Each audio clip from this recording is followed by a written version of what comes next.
Hello again, everybody, and welcome to my latest intro to writing video. This one's on science fiction versus fantasy. Uh, and I will start off with a disclaimer. I'm not going to be dissing on either side. I'm just going to be explaining to you the differences between the two of them, the similarities, and other things you need to consider and look at when dealing with both genres or considering which genre you want to get into. So please don't send me any hate mail about this. I'm just giving you the facts about the two different sides and what to look for and consider when either looking into doing projects in either one or finding which one fits better with your writing style and personality. So anyhow, off we go. When it comes to science fiction and fantasy, it might surprise you, but both genres actually come with a lot of similarities to each other. I know, shock, surprise, right? Everyone's like, "Oh, these are completely different."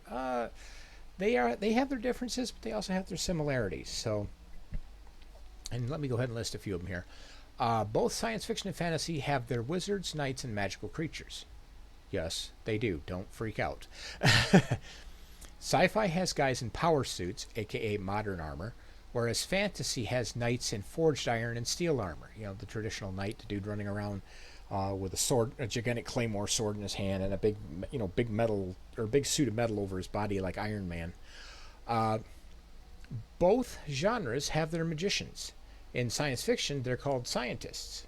I mean, how many times have we said, "Wow, that guy did some amazing magic," when we're talking about a scientist? In fantasy, those same people are called wizards and mages. They do magic, they do magic, just the same as the scientists do, just in a different way with a different outcome. Both genres have their sentient magical beasts. In sci-fi, those beasts are sentient alien races and species. In fantasy, they're magical beasts. I mean, what else are you going to call them? Both genres also have their own version of deadly monsters. I mean, okay, fantasy, you probably have gigantic worms that run through the sand and eat people and machines at random because they're, oh wait, that's in sci-fi too. See my point? I mean, and if you don't get the reference, I'm hinting at Dune here. Both genres run on the laws of science, and I'm being serious with that. Have you ever thought about what a potion is? It's really no different than the chemical mixes and elixirs we use today in our modern world or is used in science fiction and stuff like that.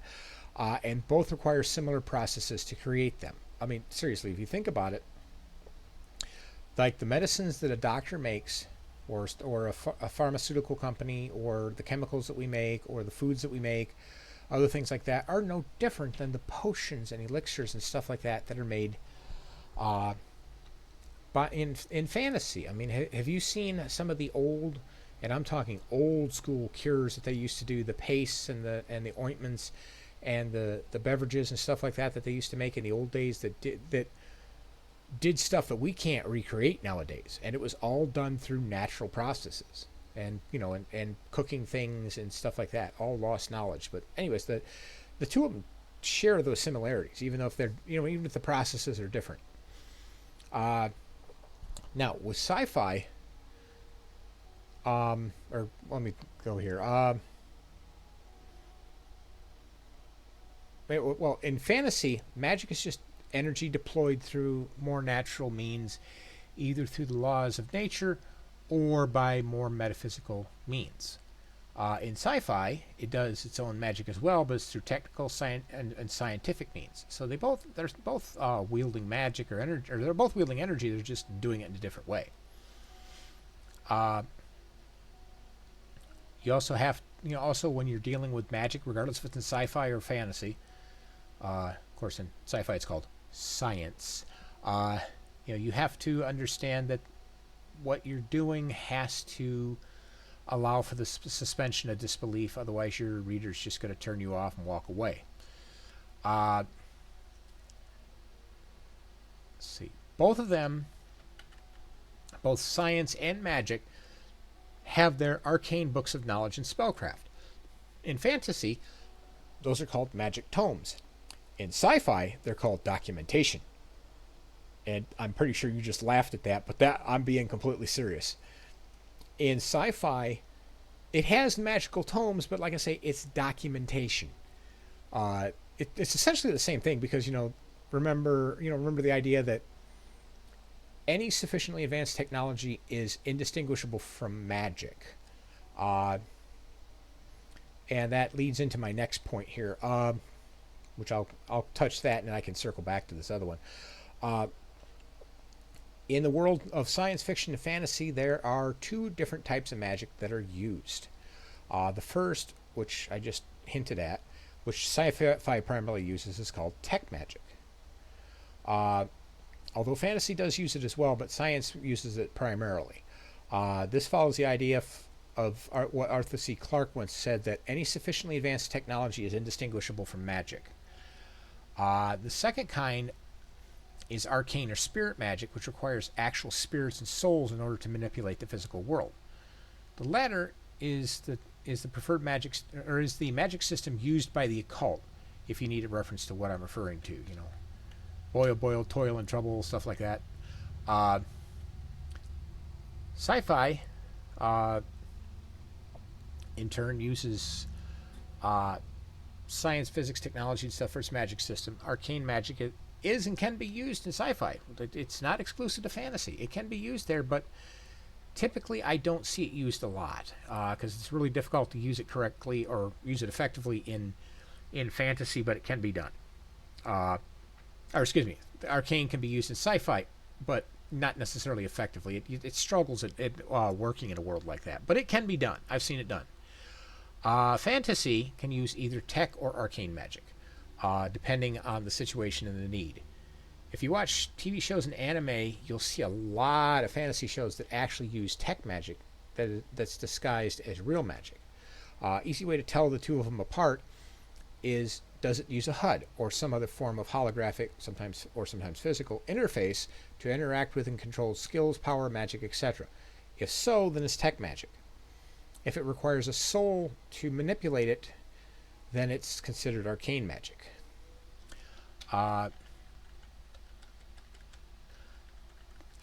One big difference between sci-fi and fantasy is its placement in time. And this can vary pretty widely. I mean, in the image even kind of shows it too. In fantasy, it typically takes place in the past, in old times, ancient times, or in societies that are old school, medieval, or older in nature. The more classic societies. Once you start getting into the modern era and beyond, everything switches to sci-fi, which tends to live in either the present or the future primarily. Shows like Star Trek and Babylon 5 are great examples of this, because they're all future focused in their nature. However, sometimes you have shows that blend the two of them together. Star Wars is a great example of this, as it has both sci-fi and fantasy elements blended together into one world. There are also several big differences between the two of them. With sci-fi, it often asks the question, what if? As it explores possibilities, ethics, and the future. So, it's not what is, it's what could be. I mean, it explores what is, but, what if, what could be is a big question that's asked a lot in that genre. With fantasy, in turn, that often asks the question of what if we could, or what truths can we express through myth or magic or other things like that. Another one is, with science, the level of common knowledge and education is very, very high. With fantasy, the level of knowledge and education, it tends to be middle to low end, with only select individuals having high levels of knowledge, and even that's somewhat limited. I mean, you can only educate somebody just so far based on what available knowledge and things you can teach that you have available to you. In fantasy, you also see that the general population tends to be either uneducated or only basically so. If you think of it from a medieval standpoint, most people in the Middle Ages were not educated. They were completely uneducated. Some of them didn't even know how to read and write. And part of that's because, they couldn't afford to be educated. and some of that was, they didn't have it. The parents weren't educated, so they didn't have anything to pass along. So they couldn't, some people just could not even read and write. Some of that was, keeping education away from the people was an easy way to control them, because it's easier to control a dumb population than it is a smart one that can think for itself. And fantasy tends to reflect that. And again, that's not a dig on fantasy. That's just facts. It's because if you look at it, that tends to be how fantasy is. With sci-fi, it's around, everything's centered around facts. With fantasy, there's a lot of lore and superstition. And of course, it tends to mimic historical precedents and stuff, which includes a lot of uneducated people, unfortunately. Even in the Roman Empire, there was a large lack of education. Most of it was stuff that was trained and taught through apprenticeship, and not through an actual school. The only one in the ancient world that I know of that was not the norm, because there was exceptions in every empire throughout history where the general population became at least reasonably educated at some point through a reformer or something. The only one I know of that consistently maintained a well-educated population was Israel. And before Israel, just the Hebrew nation, because they believed that every child should be taught how to read and write and reason and all that up to about an 8th grade level. And I'm not talking modern 8th grade level. If you've seen how they trained in antiquity, their 8th grade would be equivalent to our associate's or bachelor's degree nowadays. Yeah, education's fallen that far, but I won't go into that. I'm just using that as an example, just so you have a baseline to work with and understand those differences and stuff. Another big difference between science fiction and fantasy is the dress and attire they usually wear. In sci-fi, most attire is designed and built by machines using high-end scientific processes. In fantasy, most clothing is handmade via artisans, seamstresses, stuff like that. It's done in a very manual, very hands-on artisan way. The same thing is true with books, equipment, etc. In sci-fi, all those things are made by machines and manufacturing processes. In fantasy, it's made by skilled artisans using old world techniques and processes. Cities, when you look at the two of them, vary greatly as well. In sci-fi, cities are typically either modern and clean or dark and dystopian. You'll have cities on the ground, you'll have cities in space, you'll have spaceships that are cities, and stuff like that. Whereas in fantasy, you're going to have something that's going to tend to follow either a Tudor England, Tudor era, or medieval Dark Ages style of design, with some exceptions to take into account for cities of lore, arcane, and so on, such as like the cities of the elves, the dwarves, various races and stuff. Because you're going to expect like a city of elves is going to be very, very fancy, very artsy, very one with nature. Dwarfs are going to be very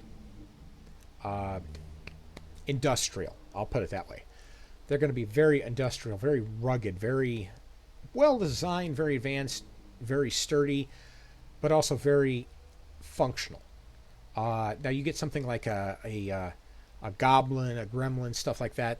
They're going to be a bunch. They're going to be a bunch of loincloth wearing dudes with clubs in straw huts. So, those are going to be like your exceptions to your normal human villages and cities. And yes, the neighbors are out running around showing off to everybody again.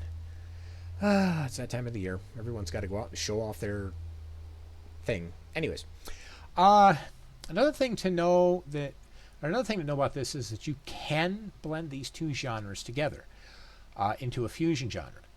Lots of people already do this. I kind of do it myself, not like overtly, but just as part of how I write. The elements do come into the stories along the way, just as natural elements. But like I said, there are a lot of people that already do this and can do it very successfully. If you ever do decide to do that, and you're not sticking to a pure sci-fi or pure fantasy genre, story, ensure that you keep a clear line of delineation between the two types, like the fantasy stuff and the sci-fi stuff. In other words, with sci-fi, or in other words, like sci-fi with fantasy elements or fantasy with sci-fi elements. Uh, make sure that there is a demarcation in your story where you really, where the reader can easily tell, okay, this is where the sci-fi ends. Now we're stepping into the fantasy. Like some dude comes in on a space shuttle and lands on a planet, and it's and it's outside a walled castle city with Tudor-style housing. You can make it work. You just got to make sure that you keep that delineation between what is the fantasy part, what is the sci-fi part. And just to reiterate this, I've seen a lot of stories where either sci-fi and fantasy is the dominant element. Primarily, that's what it is. It's either sci-fi or fantasy is the dominant element, and the other one is the secondary element, which tends to be a lot easier to write and is easy to manage. But again, like I say, you have to keep your delineations. But you can also merge the two and do a balanced where you have equal amounts of fantasy and sci-fi. Like fish out of water stories are great. I've got one I'm working on right now that it's a fantasy guy, or it's a modern guy with a sci-fi mentality in a fantasy world, and it's hilarious watching how the two worlds clash. If you do it right, it can work, and if you do it wrong, it can just trash your story. So you have to be very mindful of that as you go all the way through it. Writing styles for sci-fi and fantasy also diverge considerably in a lot of cases. In other words, the two of them just take a hard left/right to each other and just like diverge way out from one another when dealing with particular elements within the story that you also have to be aware of. When dealing with sci-fi, you're locked into rules of science and physics. You're also locked into the rules of established science, fuzzy science, which is stuff that's not completely proven yet. Thus, we're not completely settled on it yet, even though we've explored it a bit and we have really strong evidence that is a thing, but we can't prove it with definitively. In other words, we know it's there, we can see it there, we just can't prove it with black and white science yet. So that's considered fuzzy science. Kind of like warp drive. Warp drive would be what would be considered fuzzy science at this point. It used to be theoretical, but now they're starting to provide the math and the evidence that yes, it is possible, and here's how it's possible. We just don't have the ability to do that yet. And another is theoretical science. This is science that has not been observed or tested or really, any evidence found that hints that it exists. Right now, it's just a theory to explain something that we can't explain. So, like I said, those three, established, fuzzy, and theoretical science, are the things you have to stay within when writing your story. That doesn't mean that you can't go outside of them, but you have to be careful how you do that, because you might break the suspension of disbelief if you're not careful. Fantasy, on the other hand, is far more flexible in this due to the use of arcane magic and a large number of written and unwritten fantasy world rules outside, which kind of goes outside of using traditional tropes. Because if you use traditional tropes, yeah, you're using a trope, but at the same time, it's easier to write something using a trope because everybody knows how it's supposed to work.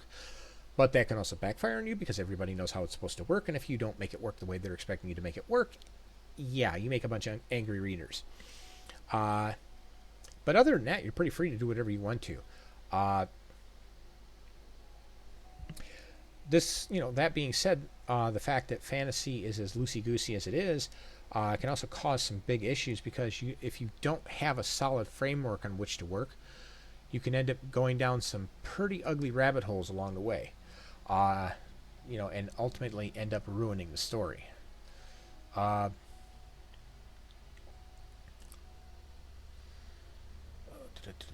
just lost my place. Give me a second here.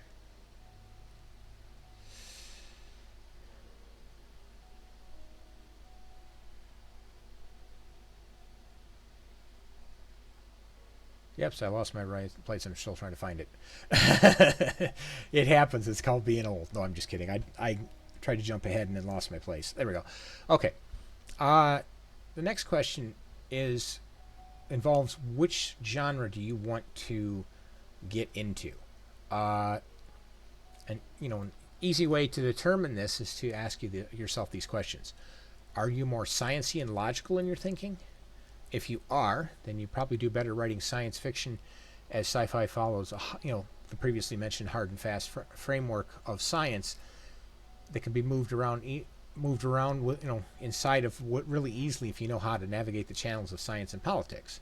So, if you're a sciencey kind of person, you're going to know how to navigate a science fiction book and create a great story, theoretically. But let's assume you can. With fantasy, on the other hand, like previously mentioned, fantasy is more loose and wild with its rules, but that can also create some rather nasty gotchas if you're not careful, again, as I previously mentioned. So always remember, while fantasy doesn't have to obey the laws of real-world science, it must still obey its own internal logic. Break that and you lose the audience.